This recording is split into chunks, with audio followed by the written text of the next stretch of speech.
దేవుడు మనల్నందర్నీ ప్రేమించమన్నాడు, క్షమించమన్నాడు. కానీ మన జీవితంలోని కొన్ని విషయాలను మాత్రం ఎవరికీ చెప్పవద్దని హెచ్చరిస్తున్నాడు. అవి అత్యంత పవిత్రమైనవి.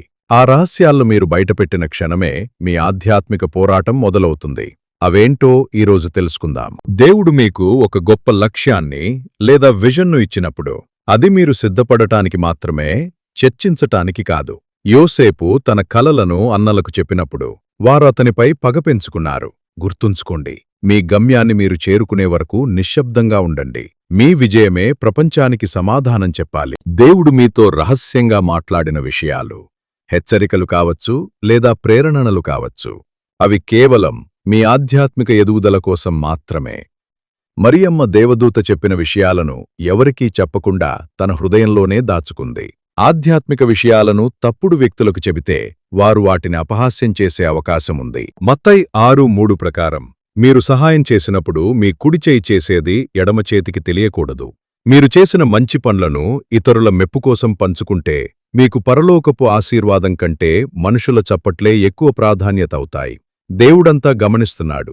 ఆయనే మీకు ప్రతిఫలాన్నిస్తాడు. మీరింకా ఒక బాధ నుండి కోలుకుంటున్నప్పుడు మీ గాయాలను అందరికీ చూపించకండి.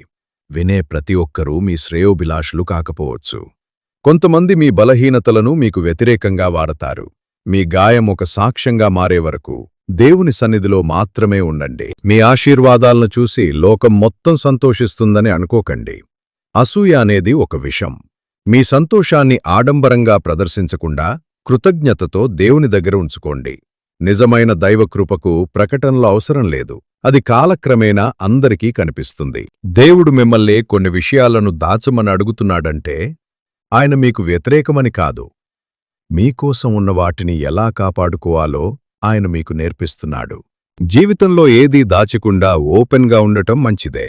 కానీ అది కేవలం ఆవేశంతో కాకుండా ఆలోచనతో కూడి ఉండాలి. మీ సమస్యలను వాటిని పరిష్కరించే శక్తి ఉన్నవారితోనే పంచుకోండి.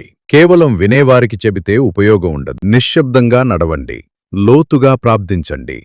మీ జీవితమే దేవుని మహిమను చాటి చెప్పనివ్వండి.